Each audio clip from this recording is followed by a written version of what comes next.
ನಾವೇನಂತಂದ್ರ ಏನು ಔಷಧಗಳೇನು ಯೂಸ್ ಮಾಡ್ತೇವೆ ಅದರಲ್ಲಿ ಏನಂತಂದ್ರ ಚೆನ್ನಾಗಿ ನೋಡ್ಕೊಂಡು ಮಾಡಿ ಕೇಳ್ಕೊಂಡು ಕರೆಕ್ಟ್ ಏನಂತಂದ್ರೆ ತಗೊಂಡ್ರ ಸಮಸ್ಯೆ ಬರಂಗಿಲ್ಲ. ವೈದ್ಯರು ಹೇಳ್ತಾರ ಒಂದು ಮಾಡ್ತೇವೆ ಒಂದು. ನಾವು ನಮ್ಮಲ್ಲಿ ಏನಂತಂದ್ರ ಯಾವಾಗ ಬಿ ನಾವ್ ಎಲ್ರಿ ಯಾರಿಗೆ ಹೇಳ್ತೇವೆ ಅಂತಂದ್ರ ಅವ್ರು ಕರೆಕ್ಟ್ ಕೇಳ್ಕೊಳಂಗಿಲ್ಲ, ಪದೇ ಪದೇವಾಗಿ ಕೇಳ್ಕೊತಾ ಇರ್ತಾರೆ, ಡಾಕ್ಟರ್ಗೆ ಪರೇಶಾನ್ ಮಾಡ್ತಾ ಇರ್ತಾರೆ. ಡಾಕ್ಟರ್ ಅಂತಂದ್ರೆ ಏನಂದ್ರೆ ಯಾವ್ರೇನ್ ತಿಳಿದಾರ ಅಂತಂದ್ರೆ ನಮ್ದು ಮನೆ ಹಿತ್ತಲ ಮೊದ್ದಿದ್ದಂಗೆ ತಿಳ್ಕೊತಾರ ಅವ್ರು. ಬಾರ್ ಮಾಡಬಾರ್ದು, ಹೆಚ್ಚಿಗಾಗಿ ಸ್ವಚ್ಛತೆ ಕಾಪಾಡಬೇಕು, ಊಟ ತಿಂಡಿದಲ್ಲಿ ಕರೆಕ್ಟ್ ಇರಬೇಕು. ಮತ್ತ ನಮ್ದು ಏನು ಭಾಗದಲ್ಲಿ ಬೆಳೆಯಂತ ಏನು ಹಣ್ಣುಗಳಿವೆ ಅದು ನಾವೇನಂದ್ರ ಸ್ವೀಕಾರ ಮಾಡಬೇಕು. ಯಾಕಂತಾರೆ ಅಂತಂದ್ರ ದಾಳಿಂಬ್ರೆಕಾಯಿ ಇದೆ, ನಮ್ದು ದಾಳಿಂಬ್ರೆಕಾಯಿದಲ್ಲಿ ರಕ್ತ ಬೆಳೀತದೆ, ರಕ್ತ ಶುದ್ಧ ಆದರೆ ನಮ್ ಚರ್ಮ ರೋಗ ಶುದ್ಧ ಆಗ್ತದೆ. ನಮ್ದು ಬದನೆಕಾಯಿ, ಆಲೂಗಡ್ಡಿ ಮತ್ತ ಬಾಳೆಹಣ್ಣು ಇವೆಲ್ಲ ನಾವು ಯೂಸ್ ಮಾಡ್ತೇವೆ, ಅದೆಲ್ಲ ನಮ್ಗೆ ವಿಷ ಆಗ್ತದ, ಚರ್ಮ ರೋಗ ಕಡೆಯಿಂದ ನಾವು ಸೇಫ್ಟಿ ಅಂತ ಹೇಳಿ ನಾವು ತಿಳ್ಕೊಂಡು ನಾವೇನಂದ್ರ ಯಾವಾಗ ಬಿ ಏನಂದ್ರ ಸ್ವಚ್ಛ ಹಣ್ಣುಗಳು ಮತ್ತೆ ಪರ್ಫೆಕ್ಟ್ ಹಣ್ಣುಗಳು ನಮ್ಮ ಮನೆಯಲ್ಲಿ ಬೆಳೆಸಿದಂತ ಹಣ್ಣುಗಳು ಯೂಸ್ ಮಾಡಿದ್ರೆ ಜಲ್ದಿ ಕಡಿಮೆ ವಾಸಿ ಆಗುತ್ತದೆ. ಯಾಕಂದ್ರೆ ಇವಾಗೆಲ್ಲ ಮಾರ್ಕೆಟ್ದಲ್ಲಿ ಏನ್ ಸಿಗ್ತಾ ಇದೆ ಎಲ್ಲ ಕೆಮಿಕಲ್ ಖಾದ ಹಾಕಿ ಬೆಳೆಸ್ತಾ ಇದ್ದಾರೆ. ನಾವು ಏನ್ ತಿಳಿತಾ ಇದ್ದೆವು, ಇದು ಹಣ್ಣು ತಿಂದರೆ ನಮಗೆ ಕರೆಕ್ಟ್ ಆಗ್ತದ ಅಂತ ತಿಳಿದೆವು. ಅದರಲ್ಲಿ ತಪ್ಪಿದೆ, ಬಹಳಷ್ಟು ನುಕ್ಸಾನ ಆಗ್ತಾ ಇದೆ. ಈಗ ನಮ್ ಪೂರಾ ದೇಶದಾಗೆ ಎಲ್ಲ ಹೆಚ್ಚಿಗಾಗಿ ನಮ್ಗೆಲ್ಲ ಏನಂದ್ರ ಕೆಮಿಕಲ್ ಫುಡ್ ಹಾಕಿ ಕೊಡ್ತಾ ಇದ್ದಾರ. ಅದ್ರ ಕಡೆಯಿಂದ ನಮ್ಗೆ ಏನು ಚರ್ಮ ರೋಗ ಬಿ ವಾಸಿ ಆಗ್ತಾ ಇಲ್ಲ, ಕೆಲವು ಶುಗರ್ ಬಿ ವಾಸಿ ಆಗ್ತಾ ಇಲ್ಲ, ಯಾವ ರೋಗ ಬಿ ವಾಸಿ ಆಗೋದು ಸಾಧ್ಯ ಇಲ್ಲ. ಸ್ವಚ್ಛತೆ ಕಾಪಾಡಬೇಕು, ಇವೆಲ್ಲಕ್ಕಿಂತ ಮೊದಲನೇದು. ನಾವು ಸ್ವಚ್ಛತೆಗೆ ಇದ್ದೇವೆ ಅಂದರೆ ನಾವೇನಂತಂದ್ರ ಯಾವ ಬಿ ವರ್ಕ್ ಏನಂದ್ರೆ ಮಾಡಿದ್ರೆ ಚೆನ್ನಾಗಿರ್ತದ, ನಮ್ಮ ಮೈಂಡ್ ಚೆನ್ನಾಗಿರ್ತದ, ಬ್ರೈನ್ ಚೆನ್ನಾಗಿತ್ತು, ಎಲ್ಲ ಚೆನ್ನಾಗಿರ್ತದ. ನಮ್ದು ಏನಂದ್ರ ಆಯುರ್ವೇದಿಕ್ ಮ್ಯಾಗ ಭಕ್ತಿ ಇರಬೇಕು. ಭಕ್ತಿ ಇಲ್ಲಾಂದ್ರೆ ಶಕ್ತಿ ನಿರ್ಮಾಣ ಆಗಂಗಿಲ್ಲ. ಪತ್ತೆ ಮಾಡಿದ್ರೆ ಪವಿತ್ರ ಆಗ್ತಾರ, ಪತ್ತೆ ಮಾಡಿದ್ರೆ ವಾಸಿ ಆಗ್ತದ. ನಾವು ಪತ್ತೆ ಮಾಡಂಗಿಲ್ಲ ಅಂದ್ರೆ ಅದು ಉಪಯೋಗ ಆಗಂಗಿಲ್ಲ. ಇಷ್ಟನ್ನ ಹೇಳಿ ಮುಗಿಸ್ತಾ ಇದ್ದೀವಿ. ವಿಶ್ವನಾಥ್ ಉಪ್ಪೆ ಅವರಿಗೆ ಧನ್ಯವಾದಗಳು. ಅವರಿಗೆ ಗೌರವ ಸಮರ್ಪಣೆ. ಮುಂದಿನ ವೈದ್ಯರು ದಿನೇಶ್ ಸ್ವಾಮಿ ಮಂಗಳೂರು,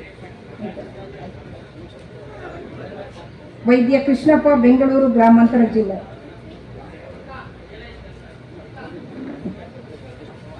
ಶಂಕರ್ ಗುರುಜಿಯವರು ರಾಮನಗರ ಜಿಲ್ಲೆ.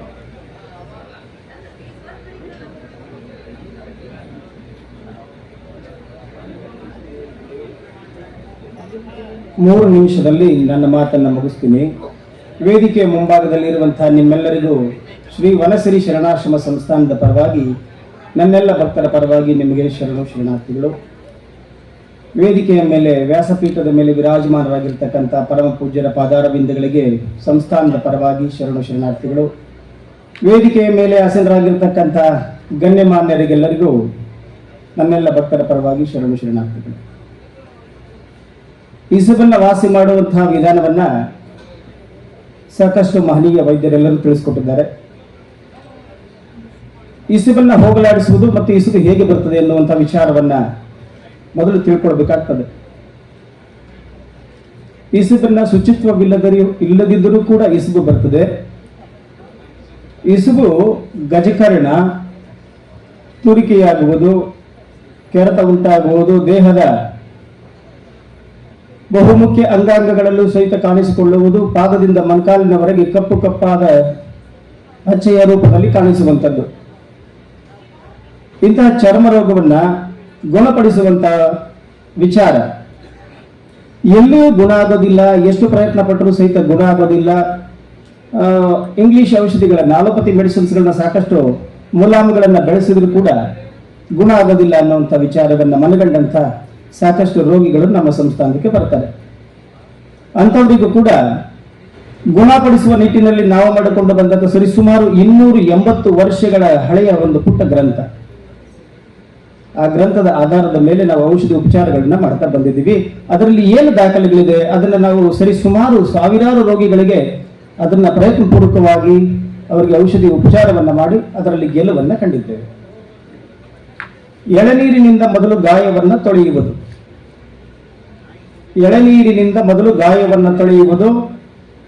ಒಡೆದ ಎಳೆನೀರಿನ ಅದರಲ್ಲಿ ಚಿಪ್ ಇದೆಯಲ್ಲ, ಎಳೆಯದಾದಂಥ ಚಿಪ್ಪು, ಅದರಲ್ಲಿ ಇರುವಂಥ ತೆಳುವಾದ ಗಂಜಿಯ ರೂಪವನ್ನು ಹೋಲುವ ಕೊಬ್ಬರಿ, ಅದನ್ನು ಸೇರಿಸಿ ಆ ಚಿಪ್ಪನ್ನು ಒಂದು ಚಾಕುವಿನ ಸಹಾಯದಿಂದ ಕೆರೆದು ಹೊರಗಡೆ ತೆಗೆದು ಮಿಕ್ಸಿಗೆ ಹಾಕಿ ಅದನ್ನು ಚಟ್ನಿ ಮಾಡ್ಕೊಳ್ಳೋದು ಒಂದು ವಿಧಾನ. ಅದರ ಜೊತೆಯಲ್ಲಿ ಎಳ್ಳಿನ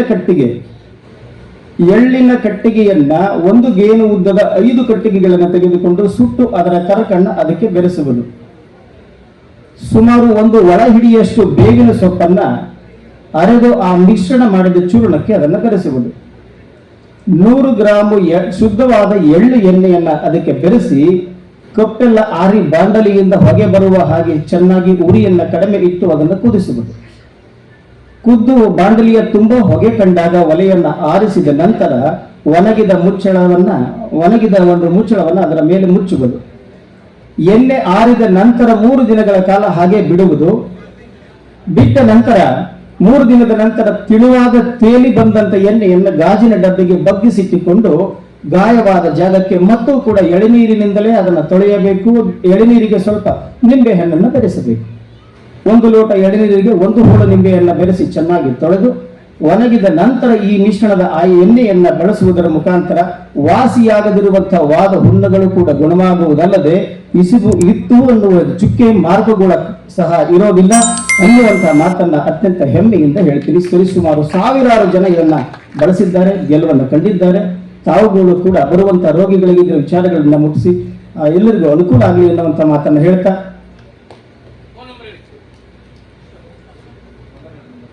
903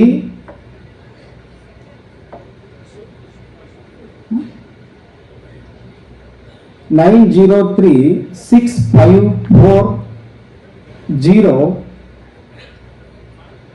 0456 903 654 0456 ರಾಮನಗರ ಜಿಲ್ಲೆಯಿಂದ ಆಗಮಿಸಿ ಕಾರ್ಯಕ್ರಮಕ್ಕೆ ಮಾತನಾಡೋದಕ್ಕೆ ಅವಕಾಶವನ್ನು ಮಾಡಿಕೊಟ್ಟಂತಹ ಸಂಸ್ಥಾನದ ಎಲ್ಲ ಅಧ್ಯಕ್ಷರು ಹಾಗೂ ಸದಸ್ಯರಿಗೆಲ್ಲರಿಗೂ ನನ್ನ ಸಂಸ್ಥಾನದ ಪರವಾಗಿ ಶರಣಾರ್ಥಿಗಳನ್ನು ತಿಳಿಸಿ, ನಿಮ್ಮೆಲ್ಲರಲ್ಲಿ ಕಾಣುವಂತಹ ವೈದ್ಯ ಶಕ್ತಿಯನ್ನ ನಾನು ಕೂಡ ಸವಿದು ಆನಂದದಿಂದ ಏನೋ ಒಂದು ಶಕ್ತಿಯನ್ನು ಪಡೆದುಕೊಂಡು ಇಲ್ಲಿಂದ ಹೊರಡ್ತಾ ಇದ್ದೇವೆ ಅನ್ನುವಂತಹ ಮಾತನ್ನು ಹೇಳ್ತಾ ನಿಮ್ಮೆಲ್ಲರಿಗೂ ನನ್ನೆಲ್ಲ ಭಕ್ತರ ಪರವಾಗಿ ಶರಣಾರ್ಥಿಗಳನ್ನ ತಿಳಿಸಿ ನನ್ನ ಮಾತಿಗೆ ವಿರಾಮವನ್ನು ಕೋರ್ತೇನೆ. ಓಂ ಶ್ರೀ ಗುರು ಬಸವಲಿಂಗಾಯ ನಮಃ.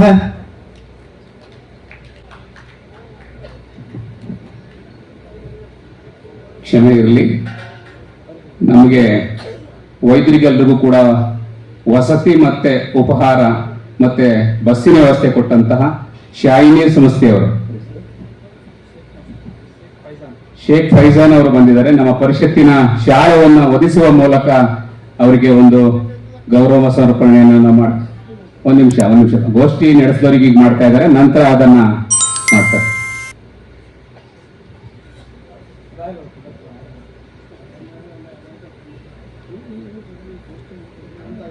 ಮೂಲಕ ಅವರಿಗೆ ಗೌರವ ಸಮರ್ಪಣೆಯನ್ನು ಮಾಡಬೇಕು, ದೊಡ್ಡ ಚಪ್ಪಾಳೆ ಮೂಲಕ.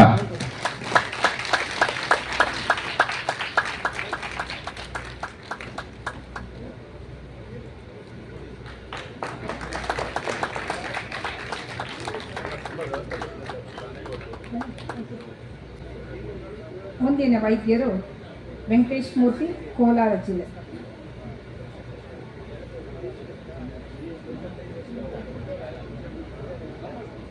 ಕರ್ನಾಟಕ ಜೀವ ವೈದ್ಯ ಮಂಡಳಿ ಹಾಗೂ ಕರ್ನಾಟಕ ರಾಜ್ಯ ಮಾಲಿನ್ಯ ನಿಯಂತ್ರಣ ಮಂಡಳಿ ಪಾರಂಪರಿಕ ವೈದ್ಯ ಹಾಗೂ ಕಲ್ಯಾಣ ಕರ್ನಾಟಕ ಪಾರಂಪರಿಕ ವೈದ್ಯ ಪರಿಷತ್ತಿನ ಈ 15ನೇ ರಾಜ್ಯ ಸಮ್ಮೇಳನವನ್ನು ಏರ್ಪಡಿಸಿರೋದಕ್ಕೆ ನನ್ನ ಕಡೆಯಿಂದ ಧನ್ಯವಾದಗಳು. ನನ್ನ ಹೆಸರು ವೆಂಕಟೇಶ ಮೂರ್ತಿ, ಧನಮಟ್ನಹಳ್ಳಿ. ನಮ್ಮ ವಂಶಸ್ಥರು ಸುಮಾರು 4-5 ತಲೆಮಾರಿನಿಂದ ಈ ಒಂದು ವೈದ್ಯವನ್ನು ಮಾಡಿದ್ದಾರೆ. ಇಲ್ಲೊಂದು ವಿಷಯವನ್ನು ಹೇಳಬೇಕಾಗಿದೆ. ನಮ್ಮ ಮೈಸೂರು ರಾಜರು ಕೂಡ ನಮ್ಮ ತಾತ ಅವ್ರಿಗೆ ಔಷಧಿಯನ್ನು ಕೊಟ್ಟಿದ್ದಾರೆ ಅಂತ ನಮ್ಮ ಮನೆತನ ಹೇಳ್ತಾ ಇದೆ. ಈ ಒಂದು ಸಂದರ್ಭದಲ್ಲಿ ನಮಗೆ ಕೊಟ್ಟಿರೋಂಥ ವಿಚಾರ ನಾವು ನೋಡುವಂಥ ಕಾಯಿಲೆಗಳು ಚರ್ಮ ಮತ್ತು ಗಾಯಗಳು. ನಾನೊಂದು ಮಾತನ್ನು ಹೇಳಕ್ಕೆ ಇಷ್ಟಪಡ್ತೀನಿ. ನಮ್ಮ ಅಲೋಪತಿಕ್ ಡಾಕ್ಟ್ರುಗಳು ಅಂದರೆ ನಮ್ಮ ಹತ್ರ ಸುಮಾರು ಸಾವಿರಾರು ರೂಪಾಯಿಗಳನ್ನು ಖರ್ಚು ಮಾಡಿಕೊಂಡು ಲಕ್ಷಾಂತರ ರೂಪಾಯಿ ಅಲ್ಲ ಹಾಸ್ಪಿಟಲ್ ನೋಡಿ ನಮ್ಮ ಹತ್ರ ಬರುವಂಥದ್ದು ಯಾರು ಮೊದಲೇ ಬರೋಲ್ಲ ನಮ್ಮ ಹತ್ರ. ಇಂಥ ಕಾಯಿಲೆಗಳನ್ನು ನಾವು ನೋಡ್ತಾ ಇದ್ದೀವಿ. ನಾನು ಅಲೋಪತಿಕ್ ಡಾಕ್ಟ್ರಲ್ಲಿ ಒಂದು ಮಾತನ್ನು ಹೇಳ್ತೀನಿ. ಏನಪ್ಪ ಅಂತಂದ್ರೆ ಅಲೋಪತಿಕ್ ಡಾಕ್ಟ್ರುಗಳು ಕಂಪ್ಯೂಟರ್ ಅಂದರೆ ಅವ್ರು ಏನು ಸ್ಟೇಟ್ಮೆಂಟ್ ಬರ್ತದೆ ಅದನ್ನು ನೋಡಿ ವೈದ್ಯವನ್ನು ಮಾಡ್ತಾರೆ ಹೊರತು ಜ್ಞಾನದಿಂದ ವೈದ್ಯವನ್ನು ಮಾಡ್ತಾ ಇಲ್ಲ. ಆ ಒಂದು ವೈದ್ಯ ನಮ್ಮ ಪಾರಂಪರಿಕ ವೈದ್ಯರು ಜ್ಞಾನವಂತರು ಅನ್ನೋದನ್ನ ಯಾವುದೇ ಕಾರಣಕ್ಕೂ ಯಾರೇ ಆಗಲಿ, ಸರ್ಕಾರ ಆಗ್ಬೋದು ಯಾರೇ ಆಗ್ಬೋದು, ಕಡೆಗಣಿಸಬಾರ್ದು ಅಂತ ನನ್ನ ಒಂದು ಮನವಿ.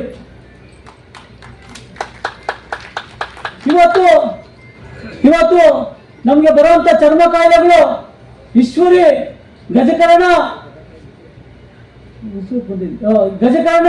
ಈಶ್ವರಿ ಈ ತರ ನವೆ ಕಾಯಿಲೆಗಳು ನವೆ ಬರ್ತದೆ. ಈಶ್ವರಿ ಆಗ್ಬೋದು, ಸೋರಿಯಾಸಿಸ್ ಆಗ್ಬೋದು,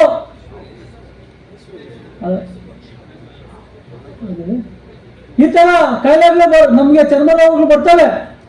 ಚರ್ಮ ರೋಗಗಳು ಎಲ್ಲಿಂದ ಬರ್ತವೆ ಅಂತಂದ್ರೆ ನಾವು ತಿನ್ನುವಂತ ಆಹಾರದಿಂದ ಬರ್ತದೆ.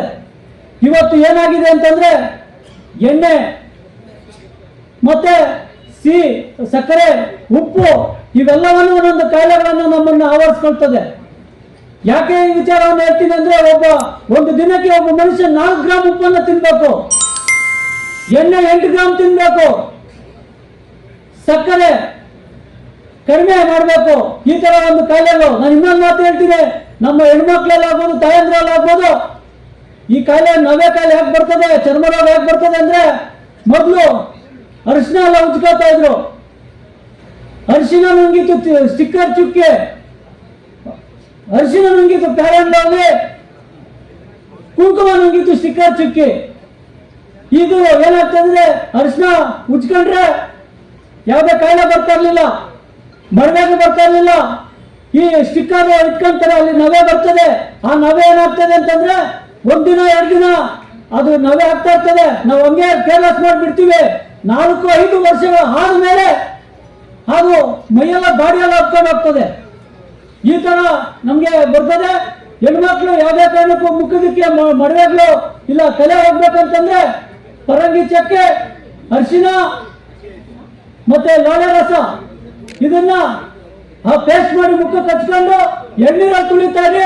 ನಿಮ್ ಮುಖ ಅಷ್ಟೇ ಲಕ್ಷಣವಾಗಿ ಬರುತ್ತೆ, ಹೊಳಿತೈತೆ. ಇನ್ನು ಹಲವಾರು ವಿಚಾರಗಳು ಇದಾವೆ. ಹಾಗಾಗಿ ಇನ್ನೊಂದೇ ಒಂದು ಮಾತು, ಈಶ್ವರಿ ಆಗ್ಬೋದು ಈ ಒಂದು ಕಾಯಿಲೆಗೆ ಕೆಂಪತ್ತಿ ಸೊಪ್ಪು, ತೊಗರಿ ಸೊಪ್ಪು, ಮೊಸರಲ್ಲಿ ಅರ್ಧ ಹಚ್ಕೊಳ್ಳಿ, ಅರ್ಧ ಕಡಿಮೆ ಆಗುತ್ತದೆ. ಇನ್ನು ಮಿಕ್ಕಿದ ನಾನು ಮತ್ತೆ ಹೇಳ್ತೀನಿ. ನನ್ನ ನಂಬರ್ ಬೇಕಾದ್ರೆ ತಗೊಳ್ಳಿ, ಫೋನ್ ಮಾಡಿ ನಾನು ಹೇಳ್ತೀನಿ. 9902757913 9902757913. ಧನ್ಯವಾದಗಳು. ವೆಂಕಟೇಶ್ ಮೂರ್ತಿ ಅವರಿಗೆ ಧನ್ಯವಾದಗಳು. ಮುಂದಿನ ವೈದ್ಯರು ಮಾರುತಿ ಚಿತ್ತಾಪುರ. ನಮಸ್ಕಾರ. ಪರಿಷತ್ ಅಧ್ಯಕ್ಷರಿಗೂ ಹಾಗೂ ವೇದಿಕೆ ಮೇಲಿರುವಂಥ ಎಲ್ಲ ಗಣ್ಯಮಾನ್ಯರಿಗೂ ಹಾಗೂ ನಂತರ ವೇದಿಕೆಯ ಮುಂಭಾಗದಲ್ಲಿ ಆಸೀನರಾಗಿರ್ತಕ್ಕಂಥ ಎಲ್ಲ ವೈದ್ಯರಿಗೂ ಒಂದು ಸಣ್ಣದೊಂದು ವಿಷಯ ಹೇಳ್ತೀನಿ. ನಾನು ಬಳಸಿದಂಥ ಅಂದರೆ ನಾನು ಚಿಕ್ಕವನಿರುವಾಗ ನಮ್ಮಮ್ಮನ ದೊಡ್ಡಪ್ಪ ಅವರು ನನಗೆ ಒಂದು ಹುಣ್ಣಾಗಿತ್ತು. ಅದನ್ನು ತಮಗೆ ಸಾಕ್ಷಿಯಾಗಿ ತೋರಿಸ್ತೀನಿ. ನೋಡ್ಬೋದು, ಈ ರೇಂಜ್ಗೆ ಒಂದು ಹುಣ್ಣಾಗಿತ್ತು. ಈ ರೇಂಜ್ಗೆ ಹುಣ್ಣಾದರೆ ಅದು ಕೆಲವು ಹಾಸ್ಪಿಟಲ್ಗಳಲ್ಲಿ ತೋರಿಸಿದ್ರು, ಅದು ಗುಣವಾಗಲಿಲ್ಲ. ನಮ್ಮ ಅಜ್ಜಿಯವರು ನಮ್ಮ ಮನೆಗೆ ಬೀಗರಾಗಿ ಬಂದಾಗ ಇದನ್ನು ತೋರಿಸಿದಾಗ ಅವ್ರು ಹೇಳಿದ್ರು ಇದೇನು ದೊಡ್ಡದಲ್ಲ, ನಾನೊಂದು ಗಿಡ ಹೇಳ್ತೀನಿ, ಅದನ್ನು ಅರ್ಧ ಹಚ್ಚಿ ಹೋಗುತ್ತೆ ಅಂತೇಳಿ. ಕೆಲವು ದಿವಸದವರೆಗೆ ಅದು ಅವ್ರು ಹೇಳಿದ ಥರನೇ ಅರ್ಧ ಹಚ್ಚಿದ್ವಿ, ಅದು ಗುಣವಾಯಿತು. ಆ ಗಿಡದ ಹೆಸರು ಏನಂತಂದರೆ ದತ್ತೂರಿ ಅಂತ ಕರೀತಾರೆ. ಕೆಲವರಿಗೆ ಯಾವ ಯಾವ ಭಾಗದಲ್ಲಿ ಏನಂತ ಕರೀತಾರೋ ಗೊತ್ತಿಲ್ಲ. ಆದರೆ ನಿಮಗೆ ಇನ್ನೂ ವಿರಳವಾಗಿ ಆ ಗಿಡದ ಒಂದು ಚಿತ್ರ ಕಾಣಬೇಕಂತಂದರೆ ನಮ್ಮ ಜನ್ಮದ ಜೋಡಿ ಚಿತ್ರ ಫಿಲಿಮ್ ನೋಡಿರ್ಬೇಕು. ಅದರಲ್ಲಿ ನಾಯಕ ನಟಿ ಅದನ್ನು ಬೀಜಗಳನ್ನು ಅರಿದು ಕುಡಿತಾಳೆ ನೋಡಿ, ಅದೇ ಗಿಡನೇ ದತ್ತೂರಿ ಗಿಡ ಅಂತೇಳಿ. ಆ ಒಂದು ಗಿಡ ಮುಗುಳಿರುತ್ತೆ, ಅದಕ್ಕೆ ಮುಳ್ಳಿರುತ್ತೆ ಸಾಕಷ್ಟು. ಅದರಲ್ಲಿ ಜೀರಿಗೆ ತರ ಬೀಜಗಳಿರುತ್ತೆ. ಆ ಒಂದು ಗಿಡದ ಮುಗುಳನ್ನು ದಿನಾಲು ಹರಿದಾಚಬೇಕು. ಅದು ಏನಾಗಿತ್ತಂದ್ರೆ ಉಳದ ಶಾಸ್ತಿ ಅಂತ ಹೇಳ್ತಾರೆ, ಗಂಡಮಾಲೆ ತರ. ಅದು ಹಂಗೆ ಬಿಟ್ರೆ ಗಂಡಮಾಲೆ ಆಗ್ತದೆ ಅಂತ ಹೇಳ್ತಾರೆ. ಅದು ಕಡಿತಿತ್ತು ಚುಟು ಅಂತೇಳಿ, ಅಂಥದ್ದು ಹುಣ್ಣು ಹೋಗಿಬಿಟ್ಟಿದೆ ಅದು. ಅದಕ್ಕಾಗಿ ಬಾಳದ ಏನು ದೊಡ್ಡದಲ್ಲ, ನಮ್ಮ ಹಿತ್ತಲಲ್ಲಿ ಸಿಗುವಂಥ ಗಿಡ, ಅದನ್ನು ಹರಿದು ಹಚ್ಚಿದ್ರೆ ಖಂಡಿತವಾಗಿ ವಾಸಿ ಆಗುತ್ತೆ. ಇನ್ನೊಂದು, ನನ್ನ ಒಂದು ಕನ್ನಡ ಕಲಾವೇದಿಕೆ ಚಾನೆಲ್ ಇದೆ, ಯೂಟ್ಯೂಬ್ ಚಾನೆಲ್. ಈ ಎಲ್ಲ ವೈದ್ಯರು ಮಾತಾಡಿದ್ದು ನನ್ನ ಚಾನೆಲ್ನಲ್ಲಿ ರೆಕಾರ್ಡ್ ಆಗಿದೆ. ನನ್ನ ನಂಬರ್ ತಗೊಳ್ಳಿ, ನಮ್ಗೆ ಕಾಲ್ ಮಾಡಿದರೆ ಎಲ್ಲ ವಿಡಿಯೋಗಳನ್ನು ತಮಗೆ ಶೇರ್ ಮಾಡ್ತೀನಿ. ನನ್ನ ನಂಬರ್ 9740346559. ಮತ್ತೊಮ್ಮೆ ಹೇಳ್ತೀನಿ, 9740346559. ಎಲ್ರಿಗೂ ಧನ್ಯವಾದ, ನಮಸ್ಕಾರ.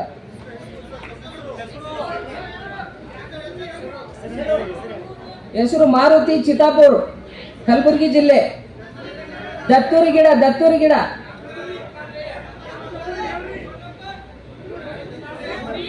ಫೋನ್ ನಂಬರ್ 97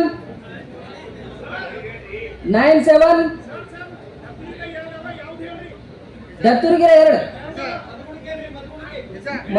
ಮಧುಗುಣಿಕೆಯಲ್ಲಿ 2 ಬರುತ್ತೆ. ಮಧುಗುಣಿಕೆ ಕೂಡ ಅಂತ ಕರೀತಾರೆ, ಮಧುಗುಣಿಕೆ ಅಂತ ಕರೀತಾರೆ, ದತ್ತೂರಿ ಅಂತ ಕರೀತಾರೆ.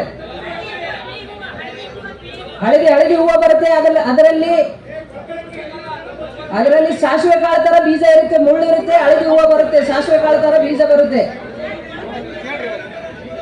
ನಂಬರ್ 9740346559. ಆ ಹುಣ್ಣು ಎಂಥದೇ ಆಗಿರಲಿ, ಗಂಡ ಮೇಲೆ ಅಂದ್ರೆ ಸಹಿತ ಹೋಗುತ್ತೆ ಅದು. ಧನ್ಯವಾದ ಎಲ್ರಿಗೂ. ಮಾರುತಿಯವರಿಗೆ ಧನ್ಯವಾದಗಳು.